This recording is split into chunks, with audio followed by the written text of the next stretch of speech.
माधवनाथ महाराज जो 2004 में काम करते, उनका आशीर्वाद है, इसलिए मेरा प्रतिष्ठा है काम, मेरा शुभता मांग। बात ऐसी है कि आयुर्वेदिक प्रैक्टिस करने के लिए हम जब शुरुआत कर रहे थे तो पहली बात ऐसी रहती थी, हमारा शास्त्र के प्रति अस्मिता होनी चाहिए, श्रद्धा होनी चाहिए, भक्ति भाव होना चाहिए और त्याग की मुक्ति होनी चाहिए।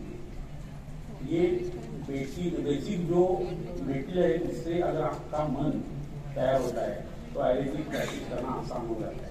ये जिंदा शास्त्र है, इसमें आत्म का विचार बताया गया है कि विनाशवाद जो है ना वो आयुर्वेद में दिखाई देता है।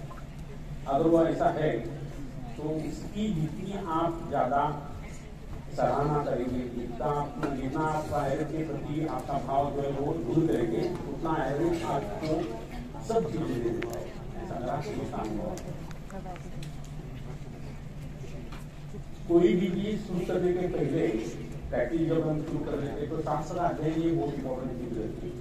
तो मूल मात्र ग्रंथ का पठन, उसका टीका का पठन और उसको ध्यान देना, ये है ये इसमें विध हुए तो रट के सब सिर पाठ करना इतना ही नहीं है उसमें, और बहुत भी होना चाहिए, पाठ भी होना चाहिए, आनुष्ठान उसका जो है वो भी होना चाहिए। ये सब चीजें बहुत जरूरी रहती है।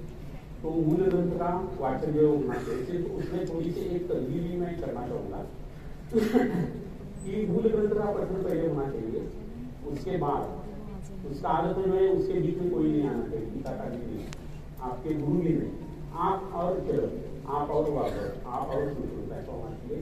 और जो कुछ आपको समझता है ना वो पेशेंट के ऊपर आपको क्षमा करना है। ये होने के बाद पेशेंट के ऊपर जो कुछ असर दिखाई देता है उसके बाद आप टीका पढ़ सकते हैं। ये बहुत इंपॉर्टेंट चीज है ना, उसमें होनी चाहिए। ये अगर हो गया तो शास्त्र का अध्ययन अच्छी तरह से हो सकता है। अभी कोई भी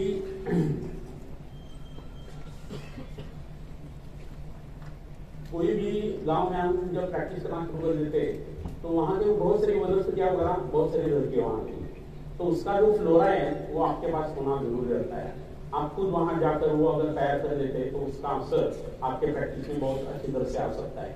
तो ये फ्लोरा जो है वो हर एक वैद्य में आपके गांव का तैयार करना बहुत जरूरी है। दूसरी एक बात ऐसी रखिए कि कोई सा भी पेशेंट आ गया तो उसको कुछ ट्रीटमेंट हम आसानी से कर सकते हैं, और उसके लिए एक सूत्र है।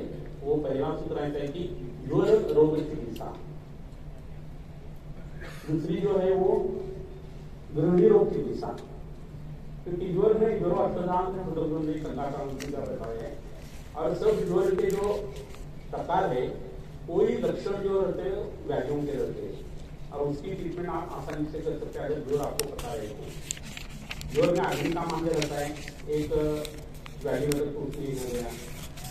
दूसरा घृणी के बारे में आप सोचते तो घृणी के पास अग्नि जो बैठा है और समान रंग बैठा है, उसके ऊपर पूरा शरीर जो है वो रहता है, उसका स्वास्थ्य जो है उसके ऊपर रहता है, मन भी उससे संबंधित ऐसी चीज है, क्योंकि मज्जा तत्व से परे जाकर मन व्यक्त नहीं हो पाता।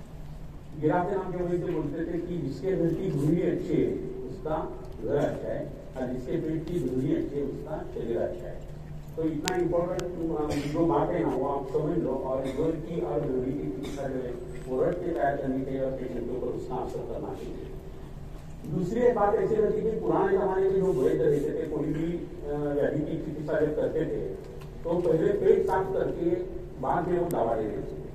तो उसके पहले अध्ययन की एक चीज है कि पहले अनुलोमन करने के पहले आपको स्नेहन सेवन करना एक बार बात की बात है, लेकिन पाठ्य होना बहुत जरूरी रहता है। ये ऐसा क्यों करते हैं सब लोग, मैं सोचता था तो मेरे टीचर की ट्रीटमेंट आज सब लोगों को पता है, उसका आचरण धर्म जो है वो रक्त है, और कुमार को मटका तैयार करने के लिए जितना खून लगा है, मिट्टी लगी है ना, वैसा ब्रह्मदेव को हमारा शरीर तैयार करने के लिए खून लगा है। रक्त एक उपादान कारण, कोई भी ऑर्गन आप निकाल कर देख लो उसका उपादान कारण रक्त होता है। वो अगर अच्छा होना है, रक्त जीव की स्थिति ऐसा भी बोलते हैं। तो अगर ऐसी बात है तो आपको पित्त भी अच्छा होना चाहिए, रक्त भी अच्छा होना चाहिए। इसलिए पहले मेडिसिन देकर कि आप ट्रीटमेंट करें तो आपको आसानी हो जाएगी, और शरीर के जो अलग अलग सिम्टम ऊपर से वो निकलते जाएंगे और शरीर के बीच का जो व्याधि का हिस्सा है वो ऊपर उभर के आ जाएगा, उसकी आप कर सकते हैं। तो बहुत नालियां नदियां वगैरह सब बहती रहती है, तो नाला कौन सा है और नदी कौन सी है ये पहले पता नहीं चल जाता जब प्रैक्टिस शुरू कर देते तो विरेचन का असर जो है ना उसको लेना बहुत जरूरत है। काढ़ा नाम की जो चीज होती है वो बहुत इंपॉर्टेंट है प्रैक्टिस की, अर्ली प्रैक्टिस जो शुरू हो जाता है ना उसमें। और लोग घबराते हैं कि काढ़ा लेने से पेशेंट टूट जाएगा, वो आएगा नहीं, कैसा हम काढ़ा दे देंगे, सुगंध दे देंगे या टैबलेट का ऐसा कर देंगे। तो आपको एक मैं बात बताता हूँ तजुर्बे से, आप मार्केट को जैसी आदत डालेंगे वैसी आदत लग जाती है। आप पहले से अगर काढ़ा देते तो काढ़े वाले लोग आपके पास आ जाएंगे, पहले वो 2-4 पेशेंट टूट जाएंगे, आपके आएंगे नहीं आपके पास। वहां ही त्याग आपका जो है ना वो मायने रखता है। और जो कोई पेशेंट आ जाता है वो काढ़ा लेता है, अच्छा हो जाता है, 10 लोगों को बताता है कि काढ़ा लेने से मेरी ये बीमारी ठीक होगी। और अगर उसका कोई फ्रेंड आपके पास फिर से आता है और गलती से काढ़ा नहीं लेते तो वो खुद बोलता है मुझे काढ़ा देना। तो ये आदत डालने की एक जो तरीका रहता है, इसके लिए पहले सैक्रिफाई करना बहुत पड़ता है। और 5 पेशेंट लाइफ के लिए अगर आप सैक्रिफाई करते तो आपको ये करना होगा, ऐसा मेरा मानना है। काढ़े का दूसरा एक तरीका ऐसा रहता है कि अन्ना साहेब पटवर्धन नाम के एक तो बहुत बड़े काढ़े हुए थे पुणे में थे और वो त्रिकालदर्शी संत भी थे। तो हर एक पेशेंट को वो 750 ml या 1 लीटर पर काढ़ा हर रोज देते थे। तो इतना बड़ा प्रमाण जो रहता है वो कैसा फायदा करेगा और कैसा फायदा कर सकता है। 5.5 से 6 लीटर तक खून हमारे बदन में दौड़ता रहता है, शरीर में दौड़ता रहता है। उसमें अगर हर रोज 1 लीटर काढ़ा गया तो रक्त की शुद्धि कितनी अच्छी तरह से होती है आप सोच लो। और उसके साथ वो सिर्फ दूध पीने के लिए देते थे पेशेंट को। दूध छोटा बच्चा है तो उसके साथ धान की खीर जो रहती है साड़िया लाया वो भी खाने के लिए वो देते थे। तो 8-10 दिन में ही फर्क आना शुरू हो जाता था। पहला डोज जब जाता था उनके सारे का तो पेशेंट को अच्छा लगना शुरू हो जाता था। आप सब लोगों को पता है कि लोग बोलते कि आयुर्वेदिक दवाओं का असर बहुत धीरे धीरे आता है, कोई बात नहीं है। प्रायः करोगे अहोरात्र कर्मादंड की दृष्टि एक अहोरात्र में काम होना चाहिए। कर्मादंड दृष्टि में यानी वाजीकरण द्रव्य वगैरह छोड़ के जो सद्य चिकित्सा में फायदा कर देते उसके अलावा तो ये बहुत इंपॉर्टेंट बात है। अभी चीजें हो गए तो होम्योपैथिक दवा ले लो, एलोपैथिक दवा ले लो, आयुर्वेदिक ले लो, 6 महीने को लगने ही वाले। तो सर्दी काम कम हो गया एक दिन में, यानी पेशेंट को जल्दी असर आ गया, ऐसी कोई बात नहीं। अभी भी आप अगर प्रैक्टिस शुरू कर देते हैं, ऐसे छोटे प्रैक्टिस आपके पास आते या बड़े भी आते हैं तो एक तरीका रहता है कि सुबह शाम व्याधि बचने की दवा देनी चाहिए। और जो बीमारियां है उसमें जो आम पाचन करने की जो चीजें है वो दोपहर रात को देनी चाहिए। ये सिलसिला 1-2 हफ्ते तक 3 हफ्ते तक 1 महीने तक चलता रहा तो भी पेशेंट में जो चेंजेस आते हैं वो आप देख सकते हैं। तो ये हंसशंकर शास्त्री जी की ये कल्पना थी, हमारे प्रोफेसर जो गुरु हमारे थे उनके वो गुरु थे। तो ऐसी छोटी छोटी चीजें रहती है, उससे काम बहुत अच्छा बनता है, लेकिन हमें ये पता नहीं रहता। और सर के पास जाने के बाद या गुरु के पास जाने के मेरे बाद क्या लेना है ये भी आपको समझना बहुत जरूरत है। वो कुछ काम अगर करता है तो वो करना चाहिए, उसकी सेवा करनी चाहिए। सेवा हाँ दारवन था, ऐसा ज्ञानेश्वर महोदय ने बताया। यानी घर में जब जाते हैं तो जो उम्बरठा रहता है, थ्रेशोल्ड जो रहता है उसको पार करके आप जाते हैं। तो उस उम्बर के ऊपर अगर आप पड़े रहना तो वो आने जाने वाला जो संत है उसका चरण का स्पर्श आपको हो जाता है। श्रद्धा ज्ञान ये बात जो है ना वो सब जगह लागू हो जाती है, आयुर्वेद में भी वो लागू हो जाती है। तो आपकी गुरु के प्रति श्रद्धा होती है, वो कितना भी गुस्सा करने वाले हो, सिखाते नहीं हो, 3 वर्ष ऐसे आप काम करते गए तो आपको मिलता रहता है परावाणी से कुछ, तो वो बोलते रहते हैं परावाणी से आप सुन सकते हैं, आपको ये पता नहीं कर सकते हम सुन रहे। और एक बार उन्होंने बोल दिया तुम्हारा भला हो जाएगा तो आपका भला हो जाएगा। ये विश्वास जो है ना आयुर्वेद शास्त्र में बहुत इंपॉर्टेंट है, हर एक जगह इंपॉर्टेंट है। लेकिन हमारा दर्शन जो आयुर्वेद दर्शन है वो आपकी कैसी है, सब चीजें मुझे आपको बतानी। इसके बाद हर एक पेशेंट को प्राणायाम हम बताते हैं, आयुर्वेद का हिस्सा नहीं है। पतंजलि ने ऐसा कहीं बताया नहीं कि बीमारी नष्ट होने के लिए ये चीजें करनी चाहिए वगैरह, आसन वगैरह, तो काय के लिए आप प्राणायाम वगैरह बताते हैं, बहुत से बात होता है। लेकिन आप एक बात तय कर रहे कि धर्मार्थ काम मोक्षाणाम आरोग्यम रोगा तस्या हरता ऐसा जब हम बोलते हैं ना, तो उसके लिए अच्छा शरीर होने के लिए आयुर्वेद का उत्थान है, अवतरण है। लोग बोलते हैं धातु में क्रिया छोटा ऐसे परिणय होंगे, ये बराबर है, धातु में तो होना ही चाहिए, लेकिन उसके पहले क्या है कि किसके लिए करना है हमें, तो अध्यात्मता की जो आखिरी जो मोक्ष नाम की जो चीज है वो मिलने के लिए शरीर आपका अच्छा होना, तगड़ा होना जरूरी है, मन अच्छा होना जरूरी है। अगर ऐसा है तो प्राणायाम करना ये जरूरी है, और प्राणायाम में बहुत से वैल्यू का नाश हो जाता है। हम जब सांस लेते तो 500 सीसी तक हवा हमारे फेफड़ों में चली जाती है, लेकिन डेलिबरेटली जब हम ये प्राणायाम करते हैं तो 5000 सीसी हो जाती है। तो बचा हुआ जो ऑक्सीजन का हिस्सा है तो शरीर में रिलीवेशन ऑफ टिश्यू करता है, और बीमारियां जड़ से करने के उसका बहुत फायदा हो जाता है। तो इसे प्रैक्टिस करने के लिए हर एक पेशेंट को कुछ ना कुछ प्राणायाम बताना ये जरूरी है। उसमें उनका जो बहुत इंपॉर्टेंट प्राणायाम है, उसके साथ अनुलोम प्राणायाम जो है, कपालभाति जो है, वो भी ऑक्सीजन शरीर का बहुत अच्छा रहता है। कपालभाति का अर्थ मतलब ये है कि कपाल जो तेजस्वी हो जाता है। कोई काना भी यहाँ वड़ा पाव वगैरह खाने से, डोसा खाने से जो काना बन रहा है वो ऊपर जरा मसाला मराठी को उसने अगर प्राणायाम किया तो 15 मिनट में उसकी स्किन जो है उसके ऊपर ग्लो आ जाता है। उसके साथ बाकी के कामेश्वर मोदक वगैरह जैसी दवाएं, कुमकुमा देते वगैरह रहे तो आपको 15 मिनट में असर आने वाला है। तो आप मन से एक बात निकाल दो कि आयुर्वेद की दवाओं का असर जो है वो देर से आता है, ऐसी बिल्कुल बात नहीं है। इसका अनुभव आप खुद भी ले सकते हैं, यहाँ के बाद घर पर जाएगा। व्यायाम जो रहता है वो भी 2 तरह का रहता है, लोगों को पता नहीं रहता कि वो वर्कआउट करते रहते हैं, बादाम पिस्ता खाते हैं, बाद में जाके जुम्बा डांस वगैरह करते हैं, बहुत गंदी चीजें आजकल चल रही है। तो ये होना नहीं चाहिए। शाखा व्यायाम और पोस्ट व्यायाम से 2 तरीके रहते हैं। पोस्ट से दोष शाखाओं में चले जाते तो बीमारी हो जाती है, शाखा से जब पोस्ट में आ जाते तो भूख लगती है और बीमारी मिल जाती है। तो धीरे धीरे तरीके से जो प्राणायाम किए जाते हैं या सूर्य नमस्कार किए जाते हैं या आसन किए जाते हैं, वो सब पोस्ट व्यायाम है, और वो करने के लिए वो बीमारियों से मिटाते हैं। वो पोजिशन जो है कौन सी भी गरुड़ आसन ऐसी पोजिशन है, तो गरुड़ जो ऐसा बैठता है वैसे हो रही है, गरुड़ की होली पक्षी होली है, उसमें वो अगर वैसा बैठता है तो उसकी जो नजर है वो हमें प्राप्त हो जाती है। हर एक का अलग अलग तरीका रहता है। एंटीना जो रहता है पुराने जमाने आपने देखा होगा टीवी के ऊपर, इधर उधर जी गया तो पिक्चर नहीं आता था, सिर्फ उसके ऊपर चिड़िया दिखता था, तो ऊपर से कोई चिल्लाता था कि भाई ये अभी दिखता है क्या देखो, और वो नीचे तो बोलता था कि हाँ अभी बराबर दिखता है। तो दौड़े की लक्ष्य योगी जो है ना, उसके हर के आसन है वो आप जब करते हैं, भुजंगासन करते हैं तो आपकी नजर तेज हो जाती है, सुनने की ताकत जो है वो आपके पास आना शुरू हो जाता है, कुंडली या सब चीजें रहती है। ये अलग बातें बाकी की रह सकती है, हो सकती है। सर्वांगासन करना है, विचित्रासन करना है, या परिचय के पानी के जो नाम बताए गए वो आसन जब करते ना तो उस योगी का जो गुण है वो आपने संपन्न हो जाता है, इसलिए आसन करना जरूर होता है। ये आदर्श आसन है, उसके ऊपर एक लेक्चर हो सकता है। लेकिन ये बातें आपके प्रैक्टिस में अगर आपने डाल दी तो उसका असर जो है ना तो बहुत जरूरी है, बहुत अच्छा आ जाता है। तो प्राणायाम और व्यायाम का मैंने जो बताया वो करना बहुत जरूरी है। प्रैक्टिस में ऐसी सब चीजें थोड़ी थोड़ी इस्तेमाल करनी है, हर एक पेशेंट के ऊपर आप उसको पैक करना है, क्योंकि एक कारण से एक बीमारी होती है, एक कारण से अनेक बीमारी हो सकती है, अनेक कारणों से एक बीमारी हो सकती है, अनेक कारणों से अनेक बीमारियां हो सकती है, ये आपने पढ़ा होगा। तो खाना खाते वक्त पेशेंट जब कभी कहीं होटल में जाता है, दुआमपुर वगैरह कभी होटल में जाता है खाली, तो इतनी सारी कटोरियां रहती है, वो कभी बोलता है मुझे भूख लगी है, मैं एक ही कटोरी खा लूंगा, इतनी चपाती खा लूंगा, वहां सब इंजॉय करता है वो। और हमारे पास आने के बाद बोलता है कि ये इतनी दवा ले रहे, कितने बात लेना है, तो उसको बोलना चाहिए आप जब ऐसा अगर खाना खाते हैं उससे बीमारी होती है, यथा दुष्टेन दोषेण यथाचार आप देखते तो यथा दुष्टेन दोषेण यानी पकौड़ा मुंह में जा रहा है और वहां से अंदर की शुरुआत है, पकौड़ा रख दो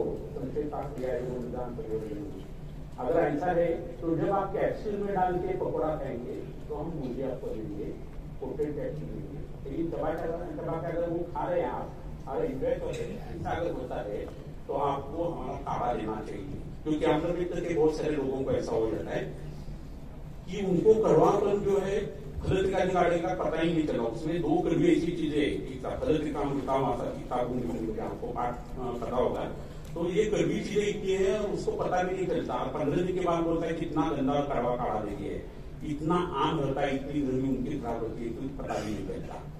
तो ये सब चीजें मैं आपको क्यों बताने जा रहा हूँ कि पेशेंट का कितना सुनना है, हम खुद कितने हावी होने उनके ऊपर ये तय होना जरूरी है पहले ही। और पहले जो आप करते हैं उसका असर जो है ना वो आना शुरू हो जाता है। आज हम जब तय करते हैं ना कि पेशेंट को या खुद को बदलना है तो 7 बरस लगते हैं, हड्डियां भी हमारी चेंज हो जाती है, मन के ऊपर भी अच्छा असर हम ला सकते हैं। सच बोलते मन के ऊपर असर करने के लिए 12 बरस लगते हैं, इसलिए एक तप बोलते हैं उसको, और तपश्चर्या बोलते हैं। भगवान जी को प्राप्त करने के लिए कोई भी नाम साधना वगैरह आप करते हैं तो पहले आसन सिद्ध होने के लिए आपको 2.5 घंटे बैठना चाहिए तो आसन सिद्ध हो जाता है, ऐसी चीजें रहती है। तो पेशेंट को 10 दिन में असर आना जरूरी है, लेकिन शरीर बदलना ही आदत बात है, वो घटना है। और शक्ति जो है वो 1 दिन में बदलना शुरू हो जाता है, ये पक्की बात है। तो आपको पेशेंट को ये बताना होगा कि ऐसा एक नियम है कि 15 बरस से अगर कोई बीमार है और हमारे पास आ गए तो 15 महीना दवा देना जरूरी है। कहाँ रुकना ये भी लोगों को पता नहीं चलता, इसलिए ये बात मैं आपको बता रहा हूँ। दिनचर्या के बारे में भी मेरा विचार जो है वो आपको मैं बताऊंगा कि हर एक पेशेंट को दिनचर्या में बिठाना चाहिए, ऐसा वर्षा उसका होना चाहिए।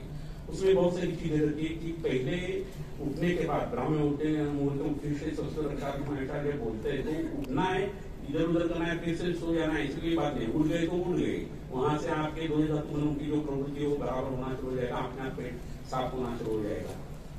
और ये सब होते वक्त छोटी छोटी चीजें हम भूल जाते हैं कि अंजन है, नस्य है या युवा निवेदन है। युवा निवेदन के बारे में तो हम सोचते हैं कि जबान जो है हम सांस कर देते हैं, सिर्फ आम जो है नष्ट होने के लिए, जीभ शुद्ध होने के लिए वो सिर्फ बताया है, ऐसी कोई बात नहीं है। लॉसोफेरिंजियल नर्व और फेसियल नर्व जो है ना वो कौन सा मेडुला ऑब्डोमिनेटर से निकलते हैं हमारी जबान में आ जाती है। आप जब वो घिसते हैं ना जबान आपकी तो घर से बाहर जाते हो जैसा हम ताला खोल के या खींच के देख लेते हैं बराबर लगाए नहीं, वैसे हर रोज आपका हृदय और फुफ्फुस अच्छी तरह से काम करने वाला है। और करने के लिए जो स्टिमुलेशन है ना इसके लिए भी युवा निवेदन रहता है। ये अलग जो अंदाज जो है ना हैबिट का वो आपको समझना होगा। तो कोई पेशेंट अगर आपका अस्थमा का रहे या हृदरोग का रहे और उसकी ऑक्सीजन लेवल कम होती है तो सिर्फ जबान जो है वो घिस कर आप उसकी ऑक्सीजन लेवल जो है वो नाप कर देख लो तो आपको समझ में आ जाएगा कि ये चीज क्या लिखी हुई है और कैसी लिखी हुई है। अंजन के बारे में भी ऐसा ही है। हमारी आंख जो है वो मज्जा से बनती है। मज्जा कहाँ तैयार होती है उसकी कला का है वो गृहिणी में, गृहिणी में अग्नि है। चिकित्सा अगर काई चिकित्सा होती है तो आंखों में अंजन डालना ये काई चिकित्सा है। तो आप ये मत सोचिए कि आंखें ऐसे निकले और तो उसका भले निकालने के लिए कर दिया है, वो तो है ही, लेकिन रीडिंग बिटवीन द लाइन से वो कभी तो आपको समझना होगा, ये करना बहुत जरूरी है। नाक में कोई भी दवा डालते हैं नस्यता को असर आपको सब लोगों को पता है कि नासा ही नाक बोलते हैं, लेकिन सिर अगर हमारे पूरे बदन का मूल है तो नाक में दवा डालना ये पंचतंत्र का हिस्सा तो माना ये हमें पता चल जाता है। उसका कहाँ असर आता नहीं ये आप सोच लो तो आपको पता चल जाएगा कि मन के ऊपर भी उसका असर आ जाता है। और शरीर के यक्ष यावत जो दोष धातु में रहे हर एक भाव पदार्थ के ऊपर नस्य का असर आ जाता है। गर्मी धारण की जैसी चीज है वागोजी बोलते हैं कि मांस रस का या तिल के तेल का गर्मी धारण करना बहुत जरूरी है। एक चीज हम करते नहीं है, हम दांत जो है वो सिर्फ साफ कर देते हैं, नहाते वगैरह तेल भी नहीं लगाते, थोड़ी थोड़ी सी चीजें कर देते हैं। उन्होंने सब चीजें बता के रखी है कि शिरश्रवण पाने की कम्युनिकेशन के लिए एटलीस्ट इतना तो आप करते जाए, वो भी हम नहीं करते। लेकिन शीरत श्रवण कान जो है वो और पादेशु 5 तो तेज के बताए वहां तो तेल लगना बहुत जरूरी है, तेज के रहने की वजह से रूक्ष तेज है वो। और शीर को हम जब तेल लगाते हैं तो हीट सेंटर है, तेल लगाया दिया जाए तो बहुत ठंडा होता है। उसके साथ हमारा थिकनेस बोन जो कौन सा है तो टेम्पोरल बोन है, वहाँ कानों की उपस्थिति है। तो एक्सॉर्प्शन जो है तेलों का वो यहाँ से ज्यादा होता है। एक्सीडेंट में कभी भी कोई आदमी ऐसा बैठ जाता है वो मरता नहीं।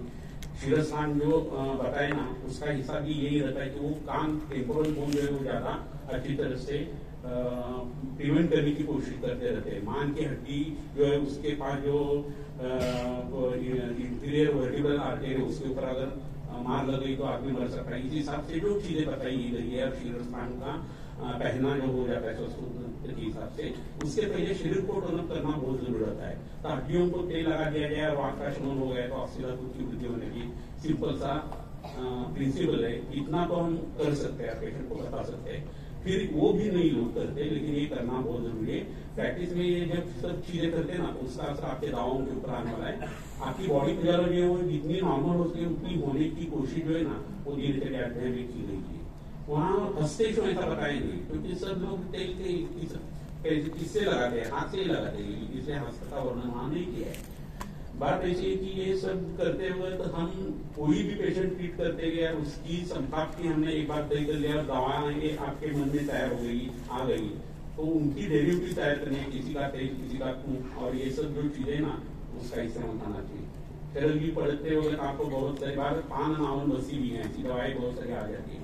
पान भी करो, बस्ती भी दे दो और नावन भी करो, तो हर एक चीज का ऐसा अगर इस्तेमाल आप करते जाते हैं ना तो पेशेंट के ऊपर जल्दी असर आना शुरू हो जाता है। खाना परहेज जब बताते तो बॉडी बिल्डिंग उस खाने से हो जाती है, असर जो है वो दुगना हो जाता है।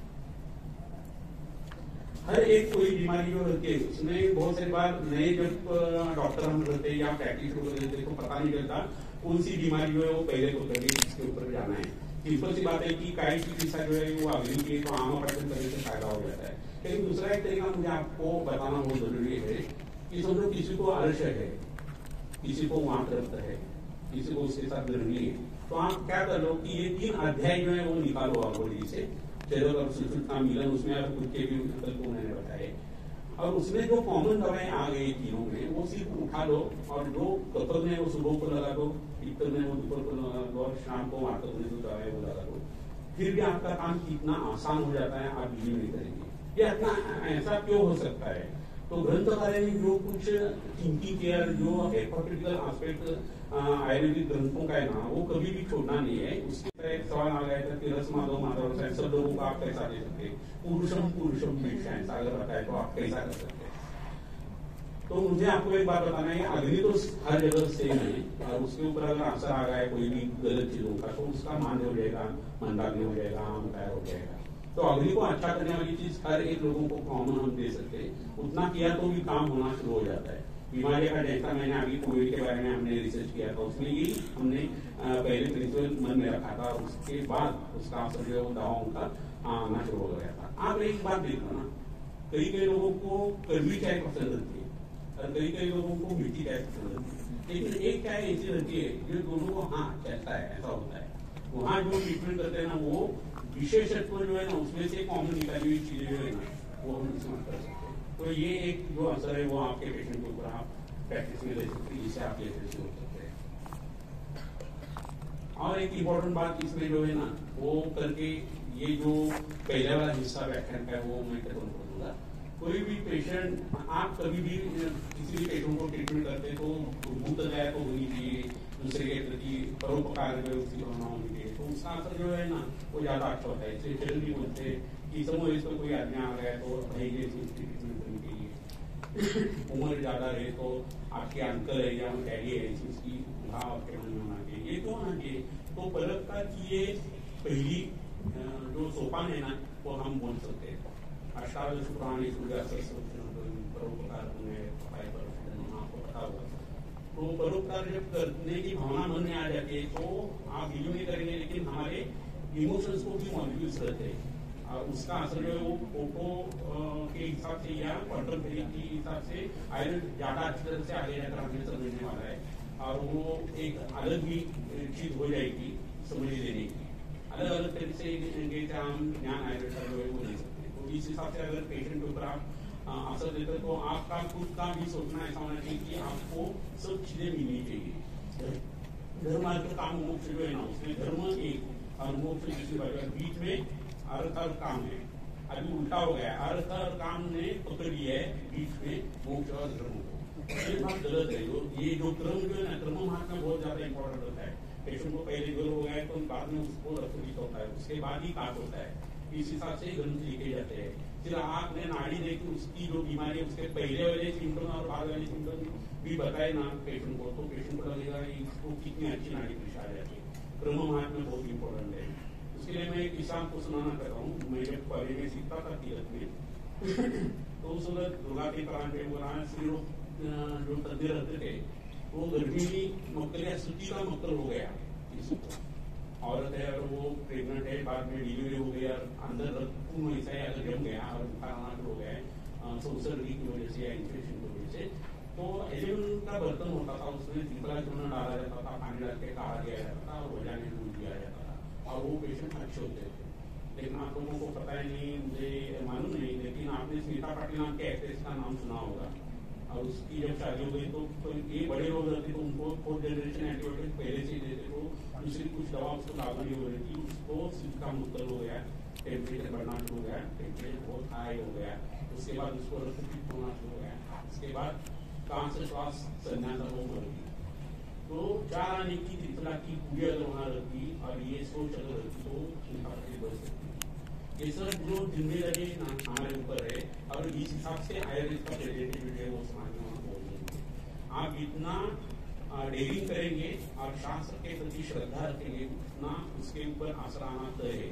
और ये सब चीजें मैं करके आपको बोल रहा हूँ, या मेरे गुरु जी के पास मैंने देखा हुआ है, या मेरे त्रियोन जैसे जो दोस्त यहाँ बैठे हैं उन्होंने ये किया है और उनका मैं आपको बता रहा है।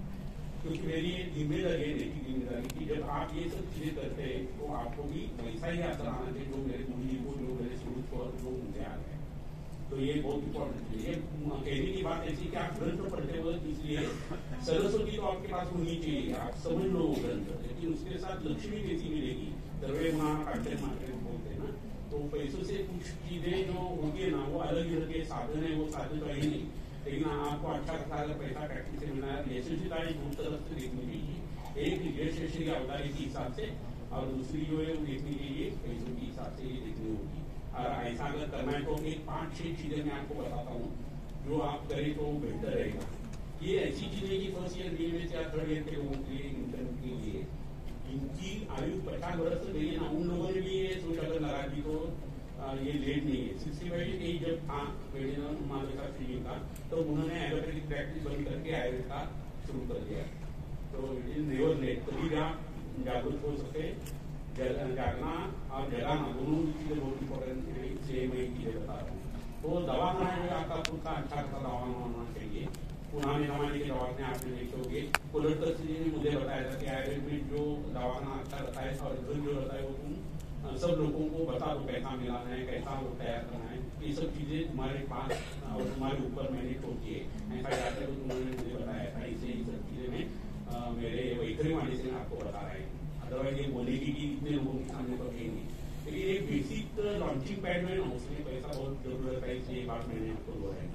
दूसरा आपका खुद का एक दुकान होना चाहिए। बहुत सारी बार मेरे पास एक खाते का इंजीनियर नाम के पेशेंट आती है बोली, और उसको मैंने बताया कि तुम यहाँ जाके एक कुमारी का पत्ता लेके आ जाना और तुम्हें उससे फायदा हो जाएगा, इस दवा के साथ लेना है।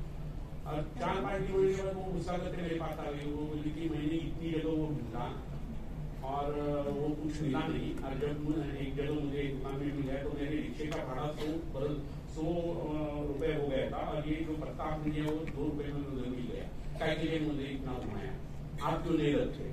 तो इस चीज से पहले हमारी दुकान की शुरुआत हो गई थी। तो आपका दुकान होना बहुत जरूरी है। इसके साथ आपका फार्मेसी खुद की जो है ना छोटी सी होनी चाहिए। बहुकल्पम बहुगुणम संपन्नम योग्यम औषधम, ये कंपनियों कितनी भी अच्छी रहेगी फिर भी क्या वो मालिक वहां बैठकर दवा तैयार करता है, कभी होता नहीं। और कोई भी संस्था जो रहती है ना, तो वो संस्था का जो आदमी रहता है उसके जितने सांस है उसकी जितनी आई है उतनी वो कंपनी रहती है। उसके बाद लोग बदल रहे तो सब चीजें बदल के सब लोगों का यही तरीका रहेगा। तो खुद की दवा आप शुरू कर दो। अगर दवा तैयार करने में ज्यादा दिक्कतें नहीं रहती, ओरिएंटेशन अच्छा है और प्लानिंग अगर अच्छा है तो सब चीजें अच्छी तरह से हो सकती है। बाद में आपको कितना भी लोग आप लगा सकते हैं, ये सब चीजें जो है वो कर सकते हैं। वैसा ही पंचतंत्र का आपका सेपरेट एक यूनिट होना बहुत जरूरत है। उसके बाद आपकी खेत की जमीन जो है ना थोड़ी सी होनी चाहिए, वहाँ आप जो कुछ धान वगैरह पका के तैयार करते उगाते, उसके साथ बाकी की वनस्पतियाँ आपको लगानी बहुत जरूरी है। माका जैसी वनस्पति है, अड़ूसा या वासा जैसी वनस्पति है, या लाडली जैसी वनस्पति है, ऊंची है। आप जब फ्रेश इस्तेमाल करेगा तो ग्रंथपाल का आदेश ही है कि आपको अगर गुड़ी की इस्तेमाल करें तो हरी इस्तेमाल करनी चाहिए। आप सूखी इस्तेमाल करते हैं और उसका रसायन इफेक्ट देख लेते हैं, तो ऐसा कभी होने वाला नहीं है। ये सब चीजें बहुत माइन्यूट थिंकिंग उसके पीछे रहता है। गुड़ी की कटुका कितना साधु का रसायन जब बोलते हैं तो वो सूखी नहीं है, वो गीली ही होनी चाहिए। और रसायन का असर जब रसायन पूरा हो जाता है, राजमा अगर अनुलोम बताया प्रतिलोम बताया तो रसायन वाणीकरण अध्याय एक साथ क्यों देते हैं? सुबह को रसायन खाना है, रात को वाटीकरण करना है, वाटीकरण सेवन करना है, और मैथुन कर्म नहीं करना है, ब्रह्मचर्य का पालन करना है। ऐसा अगर हो गया तो अनुलोम और प्रतिलोम दोनों से आपके शरीर के धातुओं का जो संवर्धन हो जाएगा, वो दीर्घमायु सुक्ति में आरोग्य में ऐसा आने वाला है। तो ये चीजें जब हम रसायन सेवन कर देते हैं छोड़ देते हैं। पुराने जमाने में हम मन और शरीर को बहुत कष्ट देते थे, अब ये चीजें होती नहीं। मोबाइल से हम यहाँ की लाइट भी बंद कर सकते हैं, ऐसी चीजें हो रही है। अगर ये ऐसी चीजें हो रही है तो आपके मन में ये विचार आना चाहिए कि व्यायाम का हम क्या करें। तो रसायन सेवन करते हुए बहुत सारी बार ऐसा होता है कि हम आचार रसायन पढ़ते हैं, सत्यवादी अहिंसकम अनायासन बताया है। तो अनायासन का उल्टा में ऐसा हो जाता है कि व्यायाम करना नहीं है और रसायन खाते रहते मोटे हो जाते हैं। पहले शुद्धि जो हरिचनानी की जो लड़के वो करते नहीं और आधी चीजें हो जाते हैं और बदनाम करते हैं शास्त्र को। तो ये चीजें छूटनी चाहिए और रसायन सुबह को आपको वाइटमिन और उसके साथ अर्धशक्ति व्यायाम हो गया तो ये आपकी बॉडी के मसल्स तैयार हो जाएंगे, उनके डेफिनेशन होगा तो उन लोगों जैसे आ गए ऐसी चीजें रहती है। ऐसे बहुत सारी चीजें जितना मैं वो इसके बारे में बोलूँ ऐसा हो जाता है, लेकिन फिर भी इतना एक सूत्र रूप से मैंने बताया। विद्वान लोग सूत्र रूप से कहते हैं और विद्वान लोग सूत्र रूप से समझ लेते हैं, इसलिए ज्यादा विस्तार में उसका नहीं होता। लेकिन ग्रंथ के बारे में मैंने जो बताया वो चीजें जो पढ़ने के लिए बताई ना, वो आपके सिद्धांत जो है वो बहुत इंपॉर्टेंट है। आप शास्त्र की बाकी चीजें मत देखना। और ऐसा क्यों करना है, शास्त्र प्रत्यक्ष जो है वो आधुनिक शास्त्र का आप देख सकते हैं कि उसमें शरीर रचना जो बताई गई है वो बहुत अच्छी तरह से बताई गई है।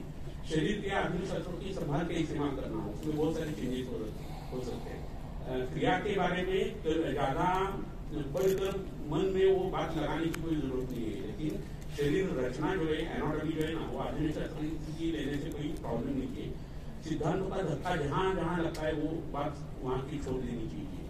आप एक बात ध्यान में रख दो कि चलो ने पहले अध्याय में बताया त्रिसूत्रम शास्त्र, उसमें हेतुलिंग और अवसर का ज्ञान सर आतुर के बारे में उन्होंने जो बताया वो शास्त्र होता है। वो ज्ञान है क्या है, सिद्धांत है। तो आयुर्वेद के सिद्धांत आप देख लो और बाकी की कोई भी चीजें है ना वो आप कितना भी इस्तेमाल करो, दवाई नहीं लेकिन टेक्नोलॉजी है ना इस्तेमाल करने से कोई दिक्कत की बात नहीं। ये हिंदुस्तान में क्यों करता है, इसके लिए भी कुछ अलग अलग चीजें, बहुत सारे लोगों की अलग अलग सोच होती है, नजरिया रहता है। लेकिन मेरा अनुभव जो है वो आपको शेयर करना है। अरे इस कुर्सी के ऊपर में बैठ गए तो आपको सुनना है, जो कुछ आपको मन में विचार आ जाएगी आप खुद वो प्रैक्टिस में लगा कर देख लो और जो गलत लगा है वो छोड़ दो, जो मेरा रहेगा वो। और जो गुरु जी के भाव से जो आ गया है, श्रद्धा के भाव से आ गया है, तो जुर्म से जो आ गया है, हमारे गुरु जी ने जो सिखाया है, तो हमारे शुरू के हमने देखा है, वो चीजें ही मैं आपको बताने वाला है। तो सिद्धांतों का कभी भी ये सिलसिला जो है ना वो छोड़ना नहीं है रहता। और बाकी की चीजें कितनी भी चीजें आप इस्तेमाल कर सकते हैं। अभी ग्रुप का ही उदाहरण दे दो, ग्रुप का ऑर्गन जो है वो पोषणालय मातृ ऑर्गन है आपको मूत्र वृद्धि नाम की एक चीज बताइए। तो उसमें जो अंदर का फ्लूइड रहता है वो मूत्र तो है ही नहीं, दूध नहीं। उसकी प्लेट अगर देखी जाए तो 7.73 वगैरह निकलती है, जो पेरिटोनियम में फ्लूइड रहता है उसकी रहती है। उसमें ट्यूमर मार्कर उसके बहुत सारे मिलते हैं, WBC मिलते हैं, एंटीबॉडीज मिलते हैं। तो वो ये मूत्र में कुछ नहीं मिलता, मूत्र की जो वो एसिड है या अल्कलाइन है, तो उसको मूत्र वृद्धि बोलना नहीं चाहिए। एनालॉजी उसमें है, साधन में है, लेकिन उसका मतलब कभी ये नहीं है कि उसको मूत्र ही बोलना चाहिए। ऐसी अलग अलग चीजें रहती है। ग्रुप का विधि का वर्णन कर दिया है, लेकिन मूत्र का एक भी लक्षण नहीं होता है, सिर्फ पुरुष वगैरह ऐसे लक्षण आ गए। तो ये जो चीजें बोल रही है ना वो प्रत्यक्ष अलग दिखती है और ग्रंथों में अगर अलग दिखती है तो आपको ये मानना होगा कि जो प्रत्यक्ष दिखता है वो ही होना चाहिए। अभी वहां डिफरेंस जैसा ऑर्गन है, आपको पता है कि टेस्टिस से वो निकलता है, हमारे कटी प्रदेश में जाता है, कटी गुहा में जाता है, वहां से घूम के आता है और टेस्टिस से वो बाहर जाता है। तो उसके ऊपर अग्नि का संस्कार ये है। वो इतनी छोटी रचना है कि मृत शोधन जब हम करते हैं कुंटे से, वंश के कुंटे से, तो वो नष्ट हो सकती है। हम ये मान सकते हैं कि उनको ये दिखाई नहीं दी होगी, ऐसा हो सकता है। तो यहाँ कोई ऐसा प्रॉब्लम नहीं है कि मृत जो है वो उत्तरोत्पत्ति में हमने मान ली, कोई दिक्कत की बात नहीं। तो एक ध्यान जो है और परहेज जो है ना वो बहुत इंपॉर्टेंट, ये आपको तय करना है कि हमारी उत्तरोत्पत्ति जो अंतों में बताई है ना वो उसका विचार कभी छोड़ना नहीं है, वो बहुत इंपॉर्टेंट चीज है। अभी आधुनिक शास्त्र बोलता है कि यकृत में मूत्र की उत्पत्ति होती है, तो 50 वर्ष होने के बाद वो बोलेंगे मूत्र में होती है या शीतल मुंह में हो जाती है। लेकिन ये चीजें आपको मानना होगा कि शतशान नाड़ियों से भी मूत्र जो है ना वो बस्ती में आ जाता है। जैसा मिट्टी का पात्र हमने पानी में रख दिया तो वो अंदर उसके पानी आ जाता है या अंदर का पानी बाहर जाता है। आप सीधी चीज बात समझ लो कि आपको बहुत प्यास लगी है, बहुत सारा यूरिन आपके ब्लैडर में जमा हो गया है और आप धूप में अगर घूमते तो मूत्र जो है वो कम हो जाता है और पीले रंग का ज्यादा हो जाता है, लेकिन वो रीएब्जॉर्ब हो जाता है। वो रीएब्जॉर्ब जहाँ से हो गया वहां से वो अंदर भी आ सकता है। तो गवीने से आता है उतना जितना हमने तय कर लिया उतना बाकी की भी चीजें ऐसी रहेगी जो ये चीजें कर सकती है। शास्त्रकारों को आगे के जो अग्निशास्त्र है उनको बाद में पता चल जाते हैं और वो भी एक ऐसे कि उनको ही देवता मानना है ऐसी कोई बात नहीं है। अभी तक वो बोलते थे कि शुक्र यंत्र जो रहता है वो सिर्फ ऐसा ऐसा ऐसा ऐसा घूमता रहता है। अभी वो बोलते हैं कि उसकी ऐसी मूवमेंट भी रहती है, वो ड्रिलिंग की मूवमेंट जो है ना उसके पास है। वो अभी 2022 में समझने वाली जो चीज है ना वो अभी सामने आ रही है। तो ऐसी गलतियां उनसे भी हो सकती है, लेकिन जो प्रत्यक्ष विचार शास्त्रों के ऊपर या सिद्धांतों के ऊपर कोई बाधा नहीं लाता वो हर एक चीज आपको इस्तेमाल करनी होगी। अवयव निश्चित के बारे में ऐसा हो सकता है। क्लोम यानी क्या? तो क्लोम कोई बोलता है कि पेरिटोनियल जो लाइनिंग रहता है वो पेरिकार्डियम कोई बोलता है, कोई बोलता है कि लंग जो रहता है राइट उसको क्लोम बोलते हैं, कोई क्लोम और पैंक्रियास को बोलते हैं। तो क्लोम चाहे कौन सा भी हो, आप अभी की जो एनाटॉमी समझते हैं उसमें से जो क्लोम आपको लगता है वही आपको मानना होगा। ये एक तरीका रहता है। और क्लोम व्याधि जो है ना क्लोम जो ऑर्गन है उसकी जो बीमारी है उसके ऊपर जाने वाली जो वनस्पति है, जो वनस्पतियों का जो जाने का गामित्व का जो ऑर्गन है ना उसको आप क्लोम अगर माने ना तो ट्रीटमेंट भी आसान हो जाती है। क्लोम के बारे में झगड़ा जो है वो भी मिल जाता है। ये ऐसा होता है। तो चरक जी का कान अलग है, शिशु जी का अलग है, वाघों जी का अलग है और अलग अलग कानों में अगर उन्होंने ग्रंथ लिखे हुए हैं तो हर एक की परिभाषा अलग रहेगी।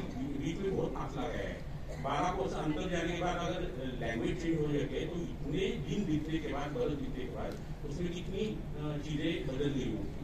तो आपको ये समझना होगा कि जो ग्रंथ आपने पढ़ने के लिए ले ली है उसकी परिभाषा उस ग्रंथ में लानी है, दूसरे के वहां सेट में नहीं है। ये चीज उत्तर दिया तो आपको ग्रंथ जो अच्छी तरह से समझ सकते हैं। ये मैंने आपको जब बताया तो एक बात यहाँ बहुत इंपॉर्टेंट है जो प्रैक्टिस के लिए भी फायदा देगी और बाकी चीजों के लिए भी फायदा देगी। और ये ऐसी की आयुर्वेद ये उपवेद है और अथर्ववेद का और ऋग्वेद का उपवेद है। अगर आप उप पढ़ रहे हैं तो आपको प्रधान पढ़ना होगा। तो आपको ऋग्वेद और अथर्ववेद का मराठी हिंदी अंग्रेजी जो कुछ आपकी मदर टंग रहेगी उसमें से आपको उसका स्टडी करना होगा। तो आयुर्वेद अच्छी तरह से समझ में आ जाता है।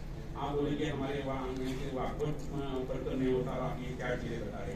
ये जो चीज है वो है और वो करके देख लेना आपके मन में जो विचार आ जाएगा उसमें फर्क आ जाएगा। बहुत छोटी छोटी सी बात रहती है, वहाँ का आयुर्वेद अलग रहता है, हम जो सीखते वो भी अलग रहता है, चश्मा अलग रहता है। पुराने जमाने में जब युद्ध होते थे ना तो एक दूसरे के सैनिक को पकड़ के ले जाते थे। तो मैंने एक बार पंचकर्मा जब स्टडी शुरू कर दिया तो भारत की क्या मंडल नाम का एक में बहुत बड़ा ग्रंथालय है। वहाँ 72 नाम की चीज रहती है, शिवाजी के काल के उसके पहले थे। तो वहाँ जो कभी सैनिक पकड़ के लाते ना तो उसमें पक्का उन्होंने लिख दिया है उनको पहले नहाना कराना चाहिए, पाचन करना चाहिए और पंचकर्म करना चाहिए। पंचकर्म के बाद उसको खाना खिलाने दूध का और हमारे यहाँ से लड़वाने के लिए तो मैं हैरान हो गया कि पंचकर्म का ऐसा भी असर आ सकता है। ऐसा क्यों?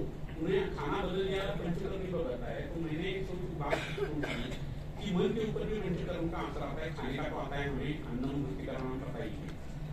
तो हमने सोचा कि सीरोनिगेटिव पेशेंट वगैरह जो रहते हैं जिनको बहुत सारे उनको एक तो हमने राजमा की पूर्वपावस्था कहकर जागृति रस की दवा दी, क्योंकि जो नहीं है वो उनको दिखता है। बाल नहीं गिरा है खाने में फिर वो बोलते बाल है। वैसा ही जब आंखों का कोई बोलते हैं तो उसके पीछे बाकी चीजें बाकी के इंद्रिया आ जाते हैं। रोहित शर्मा जो बोलते हैं ना तो इंद्रिय भी सब आ जाते हैं। जैसा आंखों का लक्षण बताया तो कान का भी उसमें आप जरूर पकड़ना चाहिए, नाक का भी पकड़ना चाहिए, त्वचा का भी पकड़ना चाहिए। ऐसा हमने वो सोच लिया आप भी करते सकते। दूसरी बात ऐसी रहती है कि मान में कोई बीमारी हो गई, बचपन से गिर गया होगा तो भी उसका निदान जो है वो बहुत सारी बार डॉक्टर लोग ने क्या होता है कि ये इसका पेटेंट है हेलिसिनेशन, उसके लिए जो ट्रीटमेंट करनी है उसके लिए मान की सिर्फ मन्याग्रह और मन्यास्त्र की ट्रीटमेंट जो इतनी बड़ी बीमारी के लिए फायदा है। अच्छा कोलेस्ट्रॉल जो है वो कम रहता है, और सम मात्रा में 30 ml महाकल्याण दूध पिलाया जाए तो भी उन लोगों को अच्छा असर आ जाता है। तो ये अलग अलग चीजें रखे हमारा नजरिया कैसा है इस हिसाब से। तो इसलिए ऋग्वेद और अथर्ववेद जो है वो पढ़ना ये बात बहुत इम्पोर्टेंट है। इसके बाद बहुत सारी चीजें ऐसी है कि जो इसके बारे में विस्तार पूर्वक बताया जा सकता है, लेकिन टाइमिंग का भी ध्यान रखना होगा हमें और उस हिसाब से सब चीजें देखनी होगी। कफ मेद और रक्त से दूध की उत्पत्ति बताइए। तो कफ को, मेद को और रक्त को खराब करने वाली जो निदान सेवा होती है वो सब जो है वो वृक्क की बीमारियों के लिए असरदार रहते हैं, उससे वृक्क की बीमारी हो जाती है। वृक्क का बीमारी अगर हमने देख लिया तो उसका चूड़े हम देख सकते हैं, विद्रजी का मैंने जैसा बताया वो हम सोच सकते हैं, लेकिन वृक्क का वर्णन जैसा हमारे शास्त्रों में विकृति में नहीं किया देखा जाए तो जन्मजात विकृति नाम की एक अलग चीज रहती है। एक तो किडनी रहना, पेट के ऊपर किडनी रहना या और किडनी रहे या उसमें सिस्ट रहना, ऐसी बहुत सारी बीमारियां हमें एनोमली के हिसाब से दिखाई देती है। और पॉलीसिस्टिक किडनी जो रहती है वो बहुत सारी बार अनुवंशिक रहती है। तो अनुवंशिक रहने के बाद हमने ऐसा सोचे कि कुछ अच्छा नहीं होने वाला है, लेकिन ऐसा होता नहीं। 35 वर्ष पहले मैंने हाइट बढ़ाने के लिए जब लोगों की दवा दी थी ना, तो छोटे छोटे जो माता पिता थे उनको हमने दवा दी थी तो उनकी हाइट तो बढ़ गई, अब उनके बच्चे अभी हमारे पेशेंट नहीं है, अपने आप उनकी हाइट बढ़ना शुरू हो गया। तो 35 वर्ष के बाद मैं ये बोल सकता हूँ कि अनुवंशिक बीमारियों के लिए भी हम आयुर्वेदिक लोग काम कर सकते हैं, और ये आपको करना जरूर होगा। लेंथ ऑफ द टाइम जो वो बहुत रहता है, लेकिन उसका असर पक्का रहता है, वो असाध्य कार्य नहीं। असाध्य रोगों की ट्रीटमेंट अगर कर दी तो आदत कितनी यशवानी होती है, ऐसा लिखा है, लेकिन कहा कि डालता नहीं, लेकिन ऐसी चीजें नहीं होती। दूसरी बात इसके बारे में ऐसी है जो मैंने अभी रक्तभेद और इसके बारे में जो बताया ना, तो ये उसका मूल कारण जो है भूतो विकारों का, या अगर देखा जाए तो उसमें स्वतंत्र कारण मैंने जैसा अभी बताया है, उसमें लग्न संस्कार जो है वो इम्पोर्टेंट है। ये संस्कार बाद की बात है, कुमार नारी की सोच ऐसा होता है, और ये ही नहीं रहता एल्डरली टाइम में जो औरत रहती है तो बहुत सारी बीमारियां बात की उसके बच्चे में आ जाती है। तो लग्न संस्कार डेली होना चाहिए, बीज संस्कार होना चाहिए, गर्भ संस्कार होना चाहिए, तो जो कंजेनिटल एनोमली वो निकल जाती है। अनुवंशिकता में क्या होता है, जो अजी रहेगी पंजी रहेगी उसका खाना ही मम्मी करती है, उसकी बच्ची करती है, तो खाने का फैक्टर एक कॉमन रहता है, उसकी वजह से अमाउंट आता है। म्यूटेशन और वेरिएशन जो होता है वो किससे होता है, इमोशनल स्ट्रेस से हो सकता है, हेवी मेटल से हो सकता है, या ड्रग से हो सकता है, या एनवायरमेंटल फैक्टर की वजह से हो सकता है। इससे ये होता है ना, अगर ये होता है तो उसमें खाना भी आ जाता है, तो खाना चेंज करना या अनुवंशिकता की पहली ट्रीटमेंट है, ये सोचना जरूरी है।